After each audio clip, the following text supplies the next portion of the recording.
countries here. 1959 But he came. in 1959, I was a young boy, and I'm the oldest of six children. And my mother was a stay-at-home mom with six children, of course. So what was new back in 1959 was a television set. So because I was the oldest, my mother in 1959 by then had, see, my one brother was born in 1951, my sister was born in 1953, another brother was born in 1955, my other two brothers were born in the 1960s, so I was the oldest of four children back in 1959. And what my mother did, instead of having a babysitter, we had a nice black and white TV set, and we would be plunked in front of the TV to stay in the Muda state, which I talked about yesterday. If you were at the workshop yesterday when my own kids saw TV for the first time, they sat in front of the TV with their mouth hanging open. It didn't cause any trouble because you were hypnotized by the television.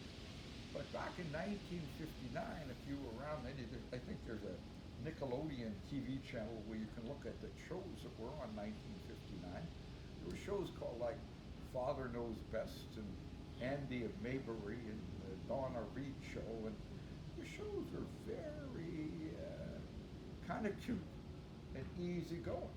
You know, that back in those days, my dad would work 40 hours a week, and even working 40 hours a week, we had 559. It was before he bought a house, but he was saving money to buy a house, so we lived in a pretty comfortable apartment, and he had a car, and he could do all that, just working 40 hours a week, never worked on the weekends and stuff like that.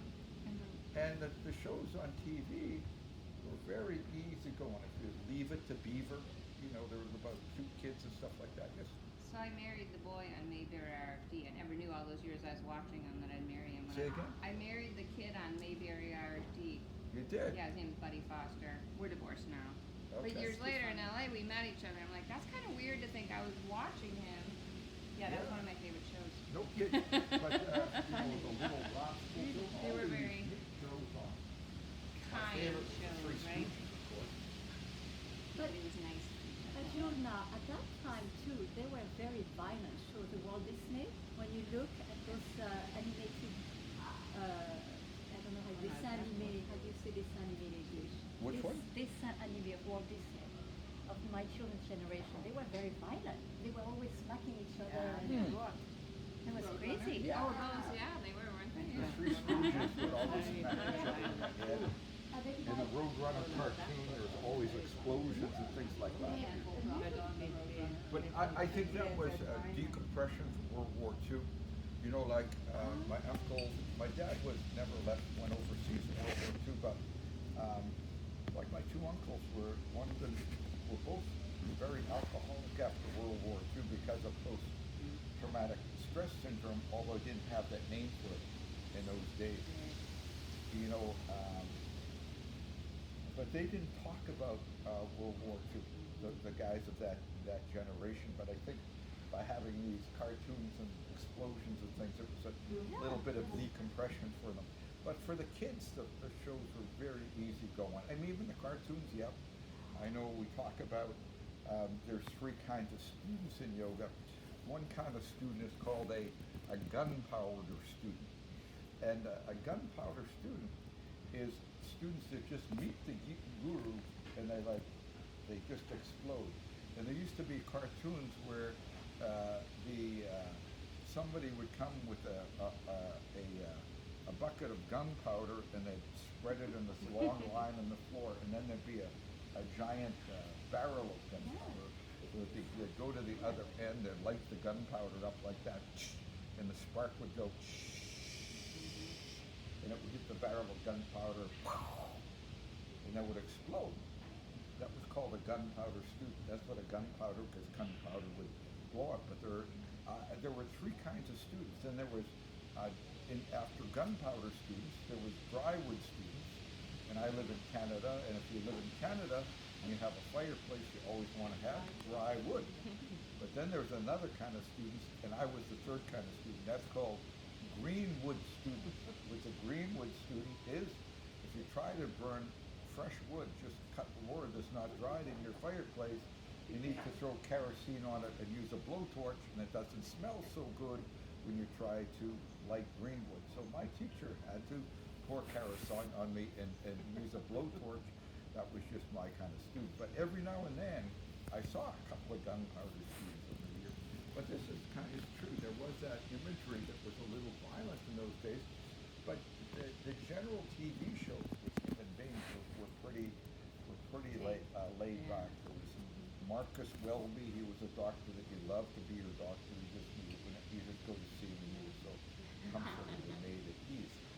But even in those days, when Swami Vishnu arrived in the West in 1959, the myth was, and I don't know if it's true, but it's kind of true in my family and my circumstances, that mums would stay home and make apple pie while the dad was off to work, and my mom was a good apple pie maker.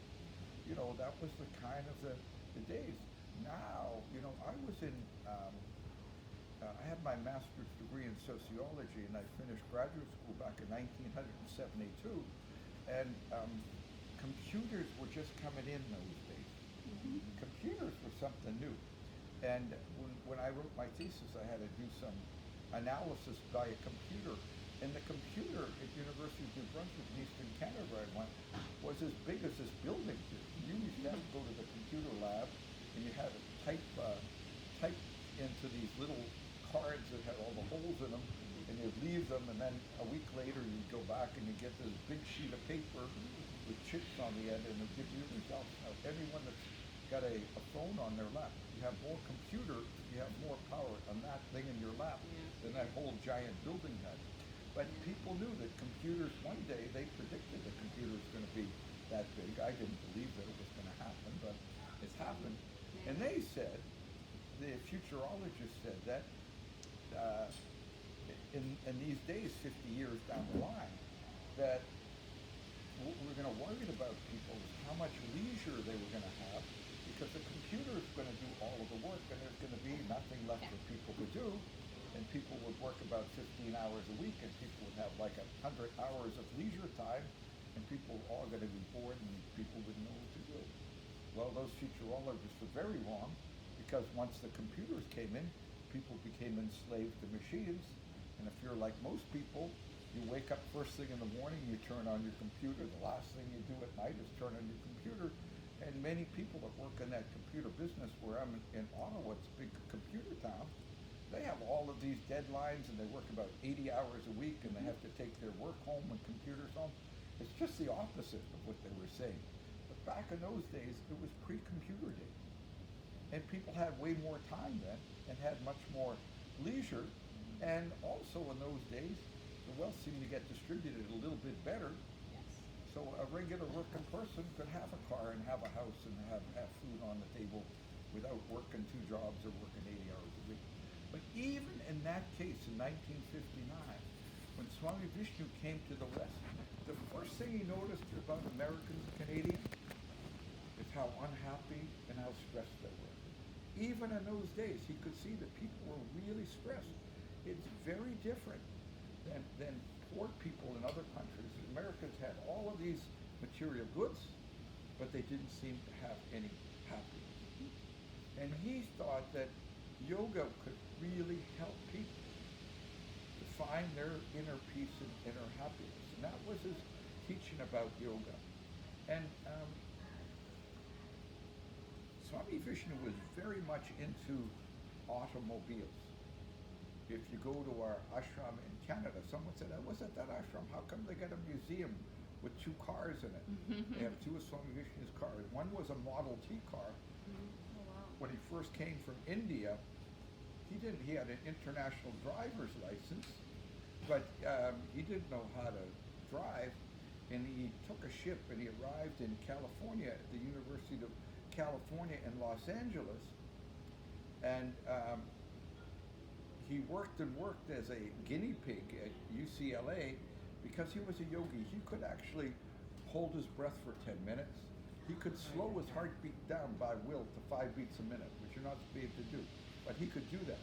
So they were very interested. They put heart monitors on them, electrocardiogram monitors, brain wave monitors on them, because they wanted to study what yogis could do. So they used him as a guinea pig, and he got paid like $40 a day to sit in the lab and do his yoga stuff. And when he got enough money, he was heading to New York. Because his guru said, go to the West, people are waiting. The only place in the West he had heard of when he was sitting in this mountain ashram in India was New York. So he was going to New York, but he had to get there. So he goes and he buys a Model T car. And they have it at the museum in there.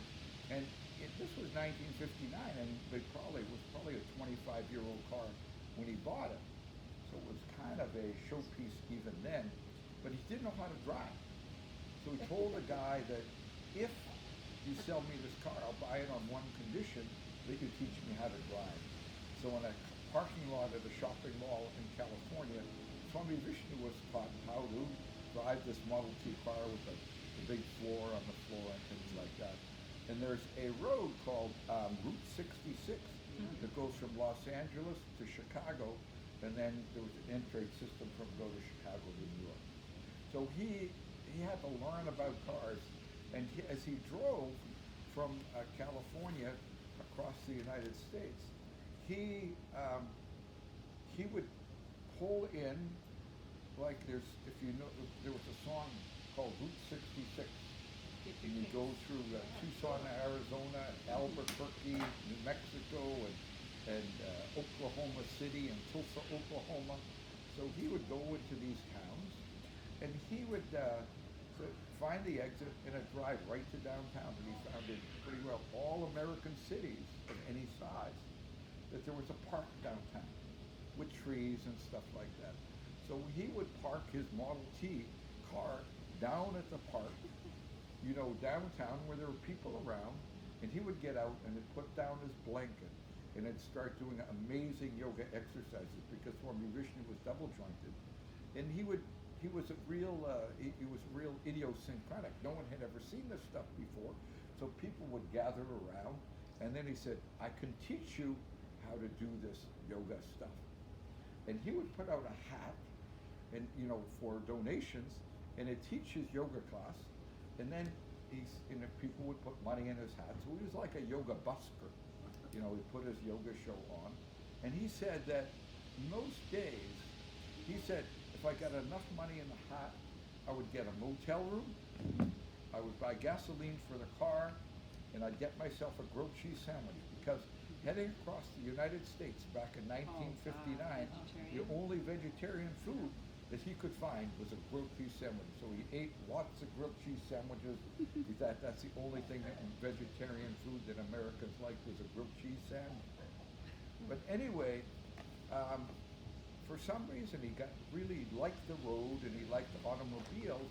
And later on, Swami Vishnu, when I knew him, bought an orange Mercedes-Benz car, and he got it because he was a Swami, and the only orange car he could find was a Mercedes-Benz.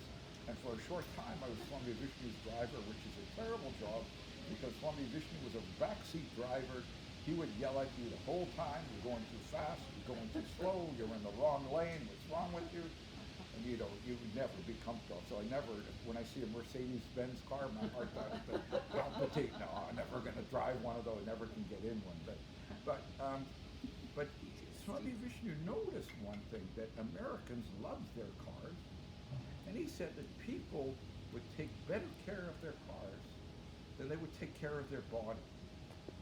And he said, like, if your car in the old days, now if you drive a car and it's overheating, or the battery is low, or there's not enough air in the tires, all of these different lights come on in your dashboard. But back in the old days, they just had one red light on.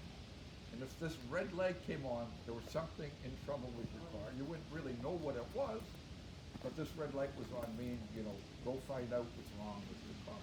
But he said, in the car, when your red light comes on in your car, everyone would go to the mechanic. Like, check engine soon, or check engine light comes on, you go to the mechanic right away. But he was saying back in the old days when those red lights came on, if that red light comes on in your body because of pain, because of illness, because of headache, or whatever else, that was like the red light coming on. And he said the way we treat our human body would be take a couple of aspirins and forget about it. He said if you took a couple of aspirins for your car and forgot about it, it'd be like taking a hammer, seeing that red light that came on, hitting that red light with a hammer, knocking the red light out, and then all of a sudden you think everything's fine, the red light's not on anymore. But he said you never do that with your car, but with our body we do that all the time. So he actually said that we sing a song here sometimes, and in the song it said, "It is difficult to get the human birth, therefore try your best to realize in this birth." So for Indians, for yogis, the first thing we need if we want to find who we really are and find God is a human body.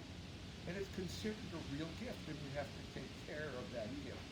So this gift of the human body, he would call our human vehicle.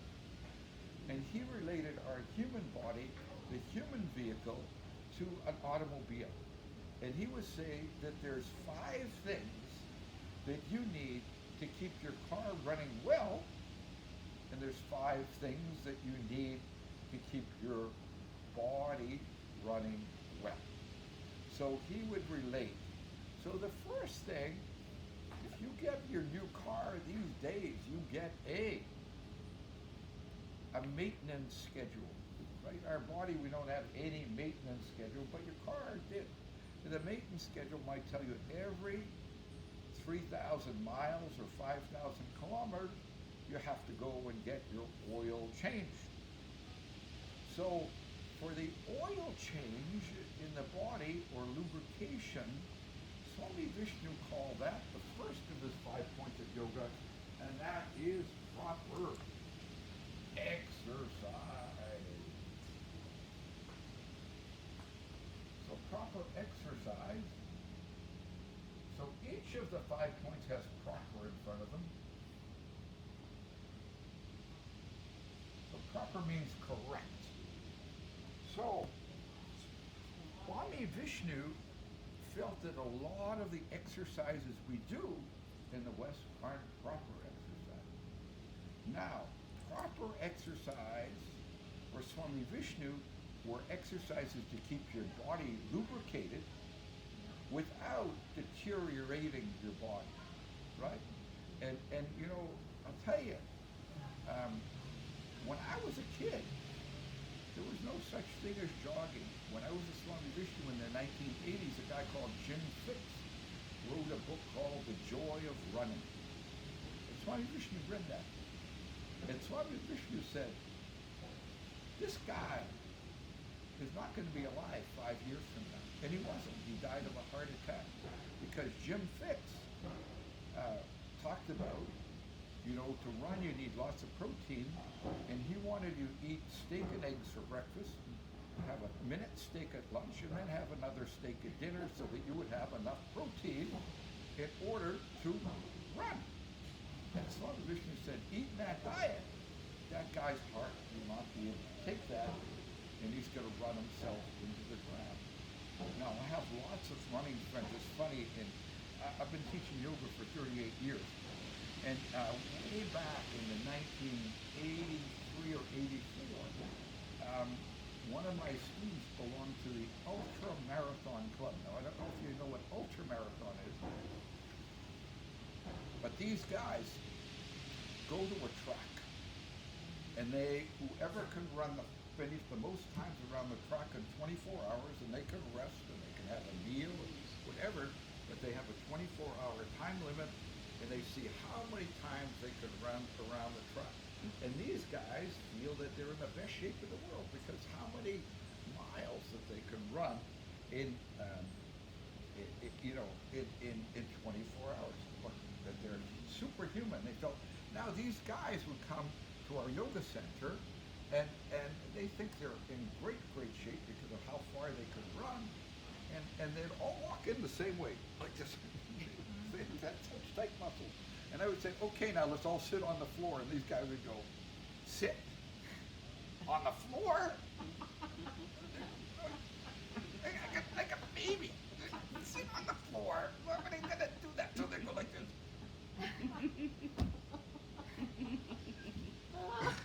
And they sit with their knees up like that. That was it. But these guys, because they had Western idea about exercise, they thought they were in great shape. But their body was a wreck from running that much. How many running people do you know that have knee and ankle problems?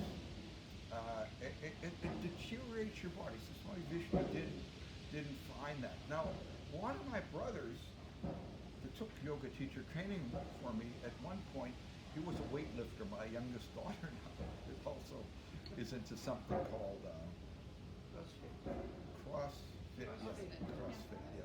She lifts up big car tires and throws them and does some crazy stuff. But my brother that was a weightlifter, you know, he saw what great shape he was in. You know, he could lift all of these weights over. You know, big, giant muscles in his shoulders. And he'd say how strong he was. I said, okay, I'm going to give you a contest. You're strong. Let's do this. Let's bring our arms out to the side and hold them out. So I can hold my arms out there. I don't know how long I can hold them out there. But my brother, after about 30 seconds, his arms, because he has these big muscles, and his muscles are short in his arms, his arms would start to tremble. And have to put his arms down. Now, this guy could lift weight over his head, but he couldn't hold his arms out straight. So there's something wrong with that, because his body was muscular and bulky, but really had no flexibility. You know, so you see all these guys with the big muscles. So, you know, it's funny, Swami Vishnu had a great article, I don't know if it could still be fine, but it was in the Times of India. It's a magazine, like Time magazine, and I don't know who the Pope was back in those days, but the Pope wrote an encyclical. An encyclical is a very, like, holy letter from the Pope, warning about yoga. The Pope wrote a thing against yoga in the 1980s. He wrote a whole thing. So Swami Vishnu took that encyclical, warning about yoga, and the Pope called yoga a cult of the body. A cult of the body. And Swami Vishnu wrote a line-by-line response to the Pope. It was I should have it. I'll see if I can, must be there because it was in a magazine. But you know, just think, guys that are weightlifters are into the cult of the body. People that are trying to develop their muscles, that's the cult of the body. It's not yoga, it just uses this vehicle of the body to use an entry point to find your divine self. The Pope just looked at yoga from the outside, like many people do. Now, when I started teaching yoga in 1982, for every yoga teacher, there was at least 100, if not 1,000 aerobics teachers. Do you remember back then? Everyone was going to aerobics places in the gym.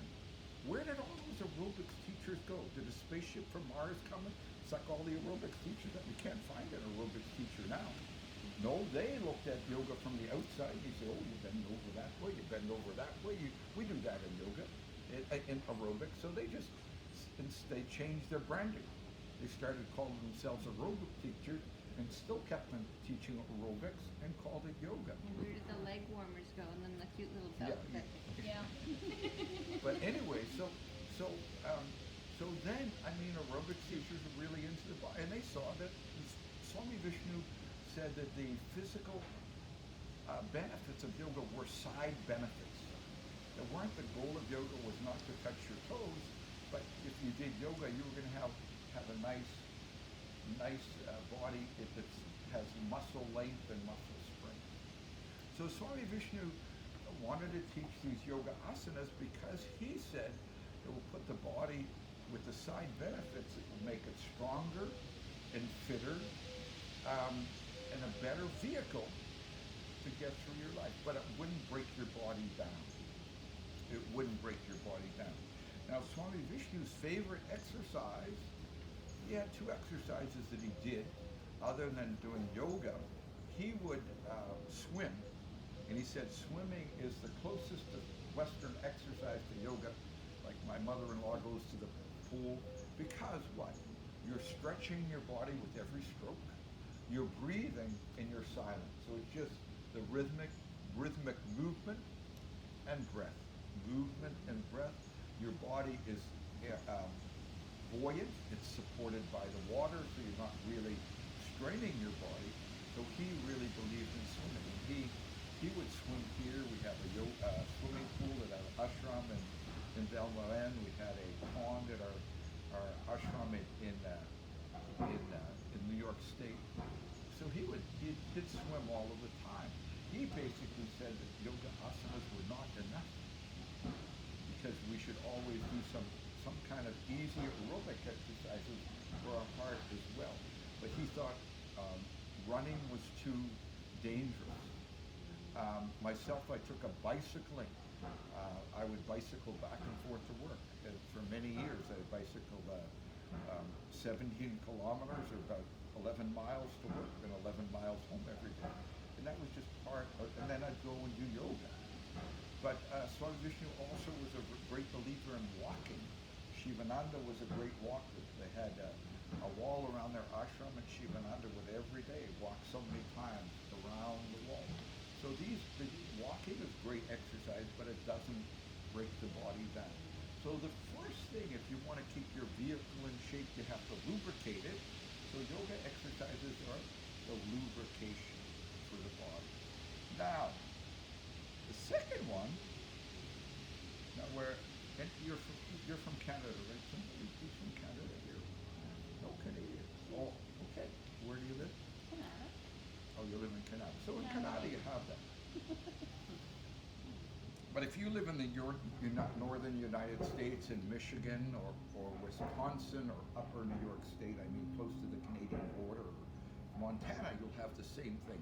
But Americans are often surprised when they come to Canada in the winter because out of the front of the hood of everybody's car, there's a plug hanging out. You don't, if you live in Alabama, you don't find a car with the plug hanging out. If you're in Texas, you don't have a car with a plug hanging out. What the heck is that plug for? Well, that plug is when it gets to be minus 30 or minus 20, you plug your car in, and there's a heater inside your oil pan, so that when you try to start your car in the morning, it's going to start. But if it's 30 below zero, your battery decharges at that thing. So another thing that you need in order to run a car is you need a battery in your car. You need an energy system, otherwise your car doesn't start. So for Swami Vishnu, that energy system is proper what? Relaxation. No. Diet. Diet. The diet. Breathing. No. Vegetarian. Now remember, it's our energy system. Energy. Prana. Prana. Prana. And prana goes with? Breathing. Breathing. So the second point of yoga is proper breathing. Now you might want to be saying, proper breathing? I'm breathing. I'm alive, I'm breathing. Why would he say that proper breathing, you would have to learn proper breathing? Everyone breathes, but you want to see proper breathing. So it's not too weird for somebody if you're a grandparent, you can do that, or if you know somebody that you really trust that has a baby, you say, please lie the baby down on the bed and pull up their shirt, and you watch a baby breathe. We all started with proper breathing. When a baby breathes, every breath is an adventure. They inhale, the belly swells way up. They exhale, the belly goes way down. Inhale, the belly goes way up. That's proper breathing. We are born as proper breathers. Now, when I teach Kapalabhati at class every day, I look because we're supposed to be charging up, which is a great way of charging yourself up. And we go.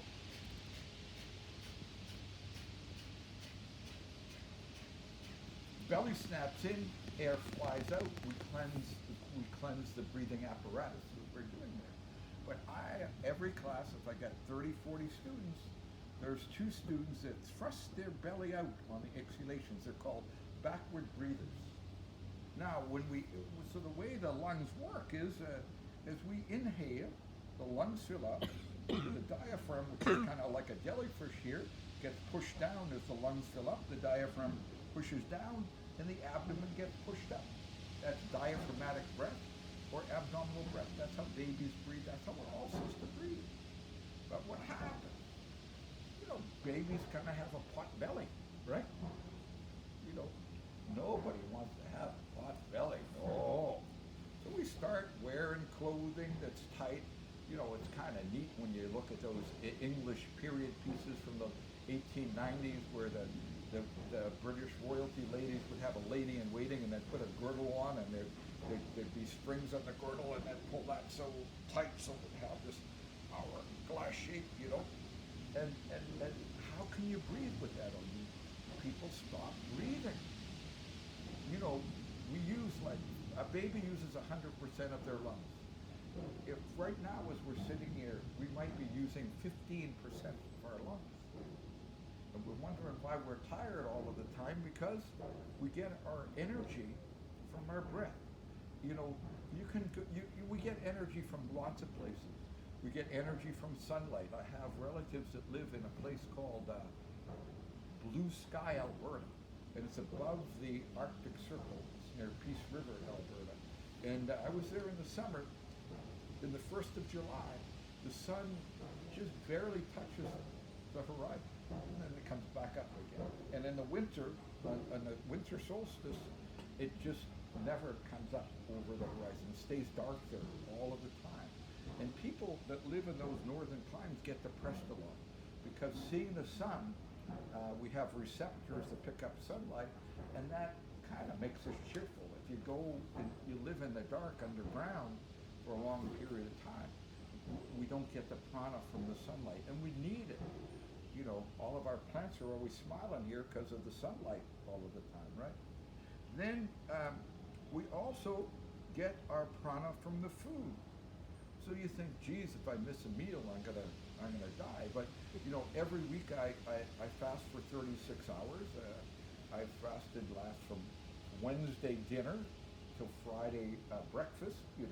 That's about 40 hours between meals, and I didn't die.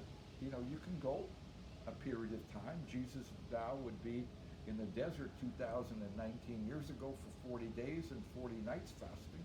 A lot of people do these 40-day fasts, which would be a very difficult thing to do, but it is possible. You can live without water for a period of days. But if someone came and put a big bell cup over us here and they took all of the air out of it, how long would we last without air? Not very long. So really our definition of life and our definition of breath are very tied up together. Matter of fact, there's a great movie, a great book, and a great movie called The Great Train Robbery. It was written by Michael Crichton, who's actually a medical doctor and I loved all of Michael Crichton's books. And the movie had Sean Connery in it. And the Great Train Robbery happens back in the 1800s, where there's this train going with gold, and the whole thing is centered around having someone look like they're dead and smell like they're dead, go into a casket in this train car with all of this gold in it, and then pop out and then steal all of the gold. But what you find out in that book, and I grew up in Boston, and there are graveyards in Boston, if you go to the oldest graveyard in Boston, where there are actually bells on the graves, because in the old days, how they could tell if you were dead or alive, they didn't have the machine that goes beep. There's a great story, Monty Python's Story of Life, and when you're born, there's a machine that goes beep, and then when you die, there's a machine that goes. So it's all now the machine that goes beep to tell you whether you're dead or alive, because it's all done by a machine. But in the old days, if someone was in a coma or didn't know if they were dead or alive, they couldn't tell. They would put a mirror in front of their mouth. And if there was a little fog in that mirror, they knew there was a little breath coming out, so they could tell that someone was alive because they were even imperceptibly breathing. and it would fog up the mirror.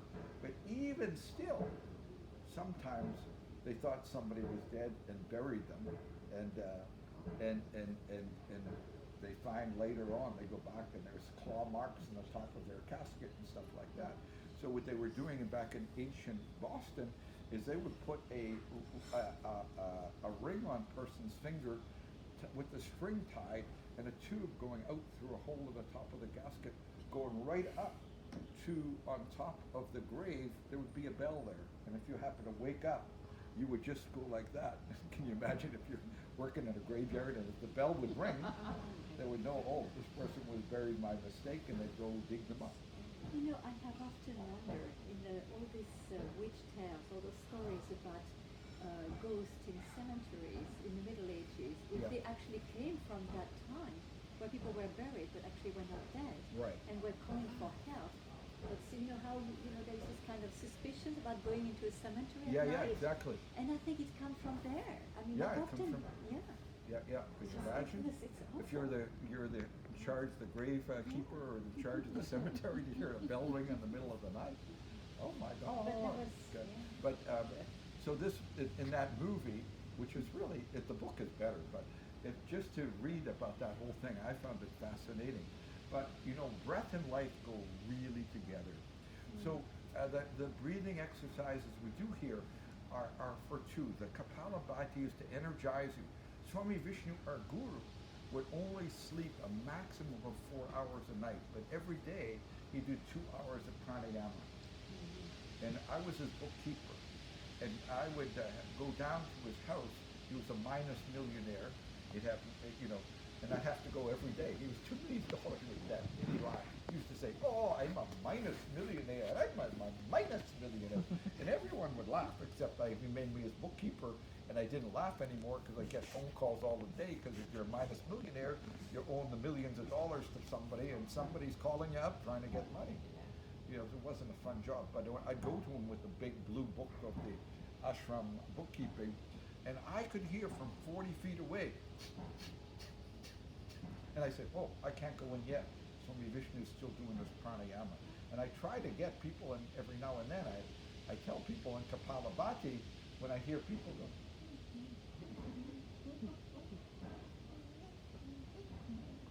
they move their belly in a half inch in and out. There's not really Kapalabhati. You're not really energizing yourself by doing that, but people don't want to do Kapalabhati. But it's a strong exercise.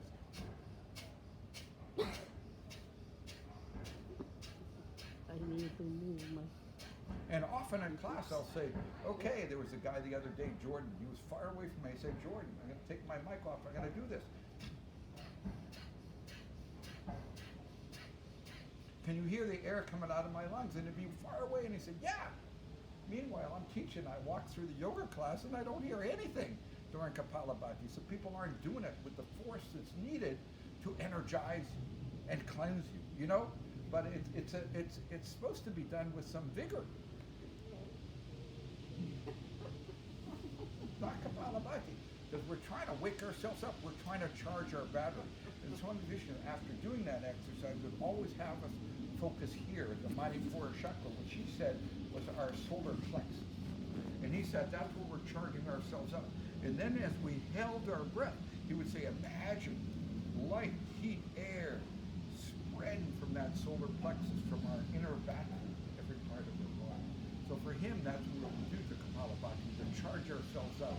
And then we would hold that charge. So proper breathing was important to Swami Vishnu.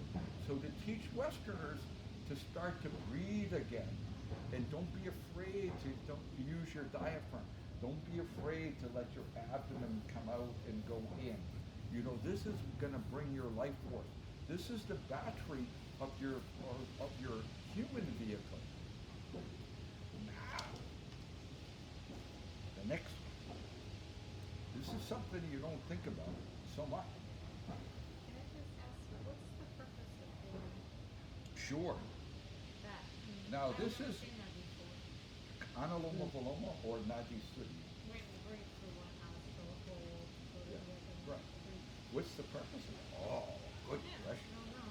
I could give you a half-hour answer, but I'll see if I can get it a little bit less. Well, you know Hatha Yoga means? Sun Moon Yoga. If you say, what does Hatha Yoga mean? Sun Moon Yoga, right? The yogis say that we have 72,000 nadis or channels. You can never find them. You can do an autopsy in someone in our astral body, that we have an energy body, and the energy flows through that energy body. Now, that energy can be blocked. If you go to an ancient or a traditional Chinese acupuncturist, you could say you have a headache, which I did, and they might stick 2 needles here, 2 needles here, right, and maybe 2 needles here, and you say, what the heck does that have to do with my headache? But your headache goes away.